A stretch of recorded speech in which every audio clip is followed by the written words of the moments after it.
ਪ੍ਰਧਾਨ ਮੰਤਰੀ ਵੱਲੋਂ ਕੱਲ੍ਹ ਆਬੂ ਧਾਬੀ ਵਿੱਚ ਪਹਿਲੇ ਹਿੰਦੂ ਮੰਦਿਰ ਦਾ ਕੀਤਾ ਗਿਆ ਉਦਘਾਟਨ। ਸੰਤਾਂ ਦੇ ਨਾਲ ਮੰਦਿਰ ਵਿੱਚ ਦੇਵੀ ਦੇਵਤਿਆਂ ਦੀ ਕੀਤੀ ਪੂਜਾ।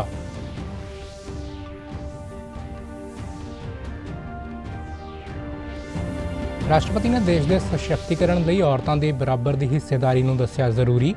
ਕਿਹਾ ਆਰਥਿਕ ਅਤੇ ਸਮਾਜਿਕ ਵਿਕਾਸ ਵਿੱਚ ਦੋਵਾਂ ਦਾ ਹੋਣਾ ਚਾਹੀਦਾ ਹੈ ਬਰਾਬਰ ਸਹਿਯੋਗ।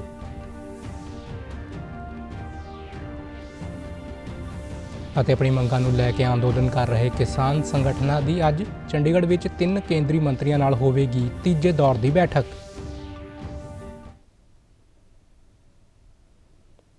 ਨਮਸਕਾਰ, ਖਬਰਾਂ ਦੇ ਇਸ ਬੁਲੇਟਿਨ ਵਿੱਚ ਤੁਹਾਡਾ ਸਵਾਗਤ ਹੈ। ਮੈਂ ਹਾਂ ਚੰਦਨ ਸ਼ਰਮਾ ਤੇ ਹੁਣ ਖਬਰਾਂ ਵਿਸਥਾਰ ਨਾਲ। ਪ੍ਰਧਾਨ ਮੰਤਰੀ ਨਰਿੰਦਰ ਮੋਦੀ ਨੇ ਕੱਲ੍ਹ ਆਬੂ ਧਾਬੀ ਵਿੱਚ ਪਹਿਲੇ ਹਿੰਦੂ ਮੰਦਿਰ ਬੋਚਨਵਾਸੀ ਅਕਸ਼ਰ ਪੁਰਸ਼ੋਤਮ ਸਵਾਮੀਨਾਰਾਇਣ ਸੰਸਥਾ ਮੰਦਿਰ ਦਾ ਉਦਘਾਟਨ ਕੀਤਾ ਹੈ। ਇਸ ਮੰਦਿਰ ਦੇ ਉਦਘਾਟਨ ਤੋਂ ਬਾਅਦ ਪ੍ਰਧਾਨ ਮੰਤਰੀ ਨੇ ਸੰਤਾਂ ਦੇ ਨਾਲ ਮੰਦਿਰ ਵਿੱਚ ਦੇਵੀ ਦੇਵਤਿਆਂ ਦੀ ਪੂਜਾ ਕੀਤੀ ਅਤੇ ਰਵਾਇਤੀ ਪ੍ਰਾਰਥਨਾਵਾਂ ਅਤੇ ਰਸਮਾਂ ਵਿੱਚ ਹਿੱਸਾ ਵੀ ਲਿਆ। ਇਹ ਇਸ ਖੇਤਰ ਦਾ ਸਭ ਤੋਂ ਵੱਡਾ ਮੰਦਿਰ ਹੈ ਅਤੇ ਭਾਰਤ ਅਤੇ UAE ਵਿਚਕਾਰ ਧਾਰਮਿਕ ਆਜ਼ਾਦੀ ਅਤੇ ਡੂੰਘੇ ਸੰਬੰਧਾਂ ਦੇ ਪ੍ਰਤੀਕ ਵਜੋਂ ਵੇਖਿਆ ਜਾ ਰਿਹਾ ਹੈ। ਇਸ ਨੂੰ ਅਗਲੇ ਮਹੀਨੇ ਦੀ 1 ਤਰੀਕ ਨੂੰ ਲੋਕਾਂ ਲਈ ਖੋਲ੍ਹ ਦਿੱਤਾ ਜਾਏਗਾ। ਇਸ ਮੰਦਿਰ ਦੇ ਸ਼ਾਨਦਾਰ ਉਦਘਾਟਨ ਨੂੰ ਦੇਖਣ ਲਈ ਹਜ਼ਾਰਾਂ ਲੋਕ ਇਕੱਠੇ ਹੋਏ। ਦੱਸ ਦਈਏ ਕਿ ਇਹ ਮੰਦਿਰ 27 ਏਕੜ ਵਿੱਚ ਫੈਲਿਆ ਹੋਇਆ ਹੈ ਅਤੇ ਇਸ ਦੀ ਉਚਾਈ 108 ਫੁੱਟ ਹੈ। ਮੰਦਿਰ ਵੱਲ ਜਾਣ ਵਾਲੇ ਰਸਤੇ ਨੂੰ ਚੈੱਕ ਗਣਰਾਜ ਤੋਂ ਮੰਗਵਾਏ ਦਰੱਖਤਾਂ ਨਾਲ ਸਜਾਇਆ ਗਿਆ ਹੈ। ਇਸ ਦੇ ਰਸਤੇ ਨਾਲ 3 ਜਲ ਸਰਾਵਾਂ ਨੂੰ ਧਿਆਨ ਵਿੱਚ ਤਿਆਰ ਕੀਤਾ ਗਿਆ ਹੈ ਜੋ ਕਿ ਪ੍ਰਾਚੀਨ ਭਾਰਤ ਨਦੀਆਂ ਗੰਗਾ, ਯਮੁਨਾ ਤੇ ਸਰਸਵਤੀ ਨੂੰ ਪ੍ਰਤੀਕ ਰੂਪ ਵਿੱਚ ਦਰਸਾਉਂਦੀਆਂ ਨੇ।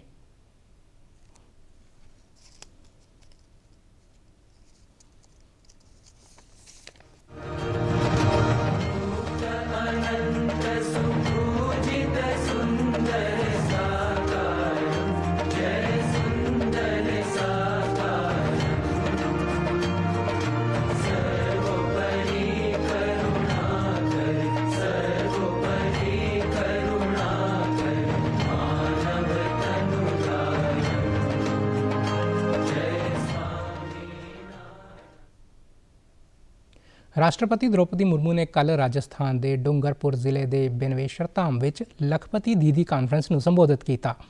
ਇਸ ਮੌਕੇ ਉਹਨਾਂ ਕਿਹਾ ਕਿ ਦੇਸ਼ ਦੇ ਸਸ਼ਕਤੀਕਰਨ ਲਈ ਔਰਤਾਂ ਦੀ ਬਰਾਬਰ ਦੀ ਹਿੱਸੇਦਾਰੀ ਜ਼ਰੂਰੀ ਹੈ।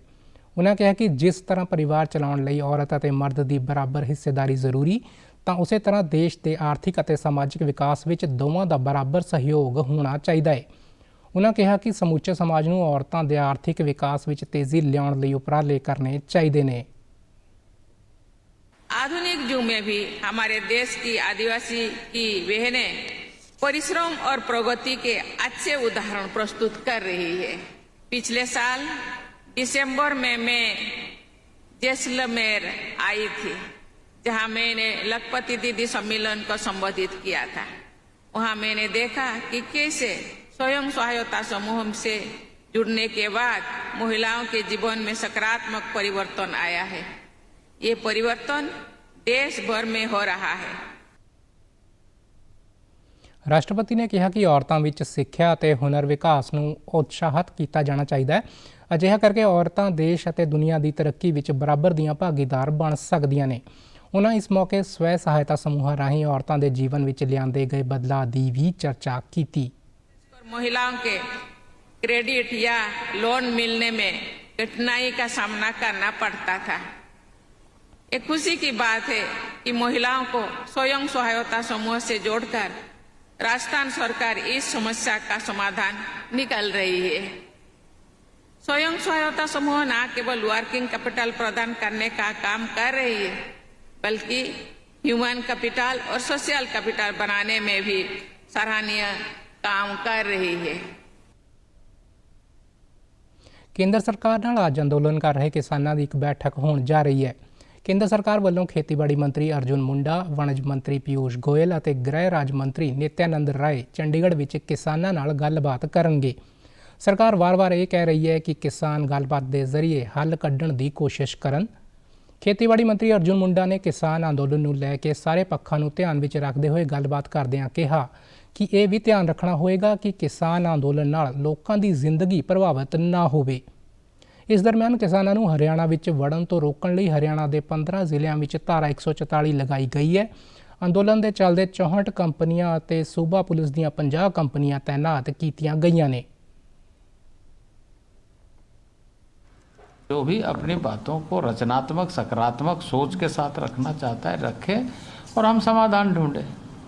तो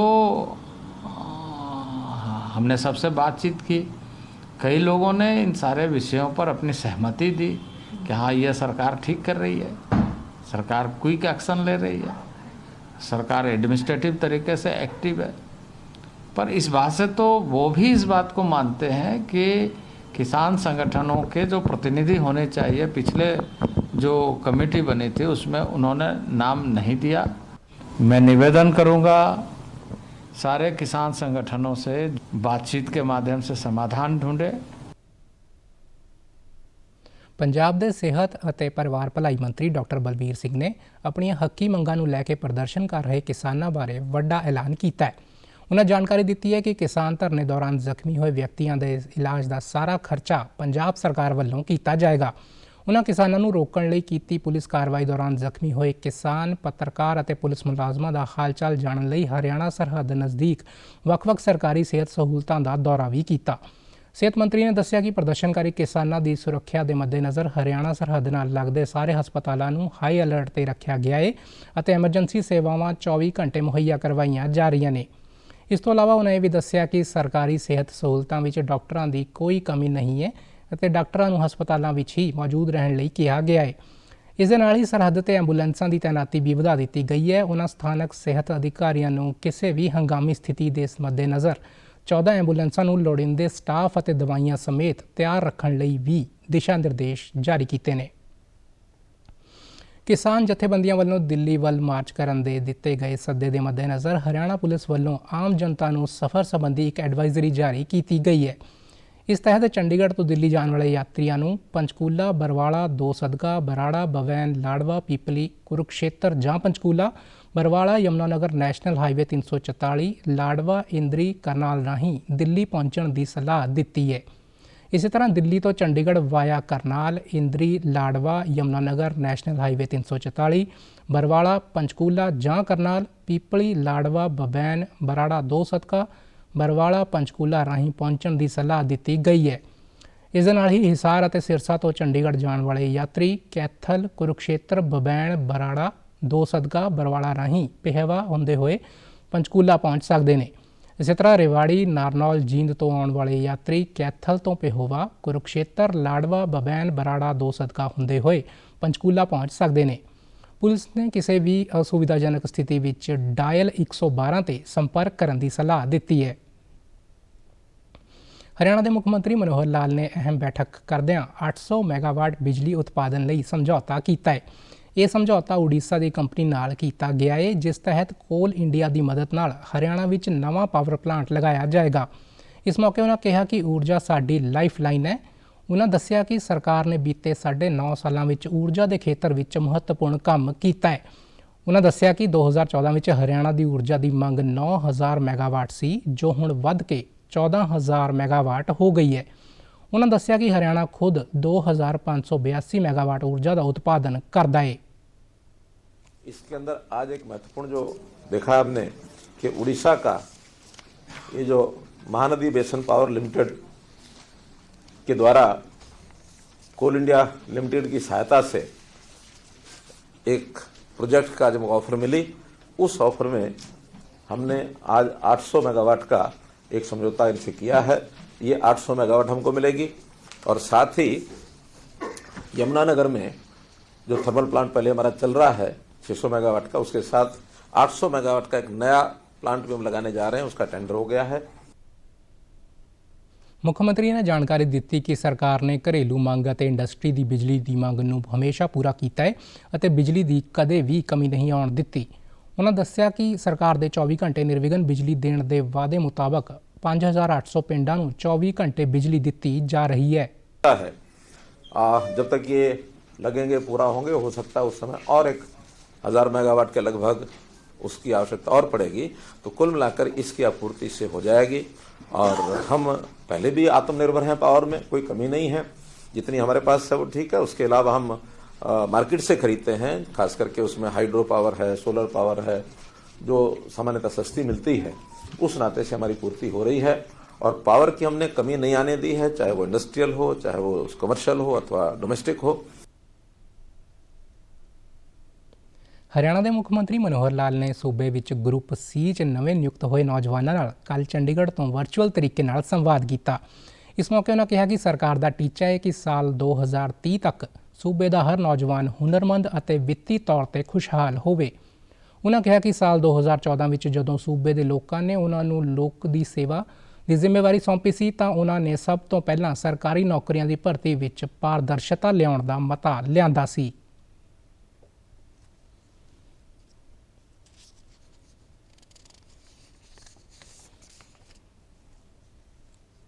ये आज हरियाणा के युवा का विश्वास बना है। न केवल हरियाणा, देश भर में अन्य प्रांतों में भी ये चर्चा चली है कि जिस हरियाणा में ये कभी कल्पना नहीं की जा सकती थी कि ईमानदारी से नौकरियां मिलेंगी, आज सब लोग दांतों तले उंगली दबाते हैं। फिर मैंने अपने परिवार के लोगों की सेवा की है, और जब परिवार के लोगों की सेवा करनी होती है तो उसके लिए कोई प्रचार करने की आवश्यकता नहीं होती है, बल्कि जो उसमें लाभान्वित होता है उसको सब लोग देखते हैं। आज जब ये नौकरियां मिलती हैं तो मेरे कान पर बात पड़ती है, एक एक गांव जिसमें दर्जनों दर्जनों नौकरियां लगी हैं। ਉਹਨਾਂ ਜਾਣਕਾਰੀ ਦਿੱਤੀ ਕਿ ਮਿਸ਼ਨ ਮੈਰਿਟ ਸ਼ੁਰੂ ਕਰਕੇ ਸਰਕਾਰ ਨੇ ਨੌਕਰੀਆਂ ਵਿੱਚ ਪਾਰਦਰਸ਼ਤਾ ਦੀ ਇੱਕ ਮਿਸਾਲ ਕਾਇਮ ਕੀਤੀ ਹੈ ਤੇ ਇਸ ਨਾਲ ਹਰਿਆਣਾ ਦੇ ਦੂਜੇ ਰਾਜਾਂ ਵਿੱਚ ਵੀ ਚਰਚਾ ਦਾ ਕੇਂਦਰ ਬਣ ਗਿਆ ਹੈ। ਉਹਨਾਂ ਕਿਹਾ ਕਿ ਅੱਜ ਸੂਬੇ ਦੇ ਨੌਜਵਾਨਾਂ ਦਾ ਮੈਰਿਟ ਦੇ ਆਧਾਰ ਤੇ ਨੌਕਰੀ ਪ੍ਰਾਪਤ ਕਰਨ ਦਾ ਸੁਪਨਾ ਸਾਕਾਰ ਹੋ ਰਿਹਾ ਹੈ। ਮੁੱਖ ਮੰਤਰੀ ਨੇ ਕਿਹਾ ਕਿ ਸਾਡਾ ਟੀਚਾ ਇਸ ਸਾਲ 60,000 ਨੌਕਰੀਆਂ ਪ੍ਰਦਾਨ ਕਰਨ ਦਾ ਹੈ, ਜਿਨ੍ਹਾਂ ਵਿੱਚੋਂ 10,000 ਤੋਂ ਵੱਧ ਗਰੁੱਪ ਸੀ ਦੀਆਂ ਭਰਤੀਆਂ ਨੇ। तो आज मित्रों, जो हमारी ये पिछले दिनों में 10,500 लोगों की भर्तियां एक साथ हुई, बाद में लगभग 1100 लोग पुलिस के अंदर भी जिनका नाम पेंडिंग था उनको भी नियुक्ति पत्र मिला है, और आगे भी अब इस कड़ी के अंदर लगभग 60,000 लोगों की भर्तियों की हमने बात की थी। 20,000 के आसपास तो पिछले दिनों में मिल गई, 40,000 लोग और हैं जो इन 2-3 महीनों में ही जिनके रिजल्ट आएंगे सबको नौकरियां मिलेंगी, चाहे वो ग्रुप सी की हो चाहे वो ग्रुप डी की हो। ਇਸ ਮੌਕੇ ਉਹਨਾਂ ਸੂਬੇ ਦੇ ਲੋਕਾਂ ਅਤੇ ਖਾਸ ਕਰਕੇ ਚੁਣੇ ਹੋਏ ਨੌਜਵਾਨਾਂ ਨੂੰ ਬਸੰਤ ਪੰਚਮੀ ਦੀ ਵਧਾਈ ਵੀ ਦਿੱਤੀ। ਪੰਜਾਬ ਦੇ ਟਰਾਂਸਪੋਰਟ ਮੰਤਰੀ ਲਾਲਜੀਤ ਸਿੰਘ ਭੁੱਲਰ ਨੇ ਕੱਲ੍ਹ ਚੰਡੀਗੜ੍ਹ ਮਗਸੀਪਾ ਵਿੱਚ ਸੜਕ ਸੁਰੱਖਿਆ ਮਹੀਨੇ ਦੇ ਸਮਾਪਤੀ ਸਮਾਰੋਹ ਦੌਰਾਨ ਸ਼ਿਰਕਤ ਕੀਤੀ। ਇਸ ਮੌਕੇ ਉਹਨਾਂ ਜਾਣਕਾਰੀ ਦਿੱਤੀ ਕਿ ਪੰਜਾਬ ਸੰਭਾਵੀ ਹਾਦਸਿਆਂ ਵਾਲੇ ਸਾਰੇ 784 ਬਲੈਕ ਸਪੌਟਾਂ ਦੀ ਸ਼ਨਾਖਤ ਕਰਨ ਵਾਲਾ ਦੇਸ਼ ਦਾ ਪਹਿਲਾ ਸੂਬਾ ਹੈ। ਉਹਨਾਂ ਦੱਸਿਆ ਕਿ ਇਹ ਉਪਲਬਧੀ ਨਵੀਆਂ ਇੰਜੀਨੀਅਰਿੰਗ ਤਕਨੀਕਾਂ ਦੀ ਸਹਾਇਤਾ ਨਾਲ ਸੰਭਵ ਹੋ ਸਕੀ ਹੈ ਤੇ ਇਹਨਾਂ ਵਿੱਚੋਂ 60% ਨੂੰ ਦਰੁਸਤ ਵੀ ਕੀਤਾ ਜਾ ਰਿਹਾ ਹੈ। ਟਰਾਂਸਪੋਰਟ ਮੰਤਰੀ ਨੇ ਦੱਸਿਆ ਹੈ ਕਿ ਸੜਕ ਹਾਦਸਿਆਂ ਵਿੱਚ ਮੌਤ ਦਰ ਨੂੰ ਹੋਰ ਘਟਾਉਣ ਲਈ NHAI ਦੀ ਮਦਦ ਨਾਲ ਹੁਣ ਤੱਕ ਇਹਨਾਂ ਬਲੈਕ ਸਪੌਟਾਂ ਨੂੰ ਦਰੁਸਤ ਕਰਨ ਲਈ ਤਕਰੀਬਨ 700 ਕਰੋੜ ਰੁਪਏ ਖਰਚ ਕੀਤੇ ਗਏ ਨੇ। ਉਹਨਾਂ ਕਿਹਾ ਕਿ ਸਰਕਾਰ ਸੜਕੀ ਹਾਦਸਿਆਂ ਵਿੱਚ ਅਜਾਈ ਜਾਂਦੀਆਂ ਕੀਮਤੀ ਜਾਨਾਂ ਬਚਾਉਣ ਲਈ ਲਗਾਤਾਰ ਕੰਮ ਕਰ ਰਹੀ ਹੈ। ਇਸ ਤਹਿਤ ਸੜਕ ਸੁਰੱਖਿਆ ਫੋਰਸ ਦੀ ਸਥਾਪਨਾ, ਜੰਕਸ਼ਨਾਂ ਤੇ CCTV ਕੈਮਰੇ ਲਗਾਉਣਾ, ਸਪੀਡੋ ਅਤੇ ਐਲਕੋਮੀਟਰ ਦੀ ਵਰਤੋਂ ਵਰਗੇ ਵੱਖ-ਵੱਖ ਕਦਮ ਚੁੱਕੇ ਗਏ ਨੇ। ਇਸ ਦੇ ਨਾਲ ਹੀ ਉਹਨਾਂ ਡਰਾਈਵਰਾਂ ਨੂੰ ਸੇਫਟੀ ਬੈਲਟ ਨਿਯਮਿਤ ਤੌਰ ਤੇ ਲਗਾਉਣ ਦੀ ਅਪੀਲ ਵੀ ਕੀਤੀ। ਕੈਂਸਰ ਬਾਰੇ ਜਾਗਰੂਕਤਾ ਨੂੰ ਲੈ ਕੇ ਚੰਡੀਗੜ੍ਹ ਵਿੱਚ ਇੱਕ ਨਿੱਜੀ ਹਸਪਤਾਲ ਅਤੇ ਕੈਂਸਰ ਸਹਾਇਤਾ ਗਰੁੱਪ ਸਾਰਥਕ ਵੱਲੋਂ ਰਾਈਡ ਟੂ ਵੈਲਨੈਸ ਪ੍ਰੋਗਰਾਮ ਕਰਵਾਇਆ ਗਿਆ। ਇਸ ਮੌਕੇ ਕੈਂਸਰ ਤੋਂ ਪੀੜਤ 40 ਮਰੀਜ਼ਾਂ ਨੇ hop on hop off double decker bus ਵਿੱਚ ਸ਼ਹਿਰ ਦਾ ਦੌਰਾ ਕੀਤਾ। ਇਸ ਦੇ ਨਾਲ ਹੀ ਇਹਨਾਂ ਸਾਰਿਆਂ ਨੇ ਬਸੰਤ ਪੰਚਮੀ ਦੇ ਤਿਉਹਾਰ ਦੇ ਮੱਦੇਨਜ਼ਰ ਰੋਜ਼ ਗਾਰਡਨ ਵਿੱਚ ਪਤੰਗਬਾਜ਼ੀ ਵੀ ਕੀਤੀ।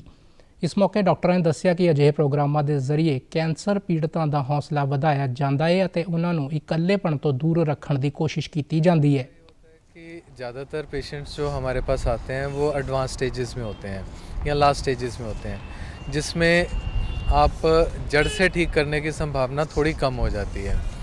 वही पेशेंट्स अगर पहली या दूसरी स्टेज में आते हैं तो उसमें जड़ से ठीक होने की संभावना बहुत ज़्यादा होती है। मतलब कुछ कैंसर्स में तो 90% प्लस होती है। तो ये बेसिकली अवेयरनेस प्रोग्राम है कि लोगों को बताया जाए कि कैंसर एक क्यूरेबल डिजीज़ है, प्रोवाइडेड वो अर्ली स्टेज में पिकअप होती है।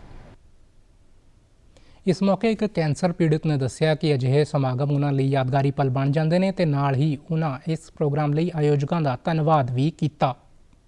जब मैं अपना पर्सनल एक्सपीरियंस बताऊं कि ये बिल्कुल भी नहीं सोचना कि मुझे कैंसर हो गया, कि इसका कोई इलाज नहीं, क्योंकि आजकल इलाज है तो ठीक भी हो जाएंगे। तो अपनी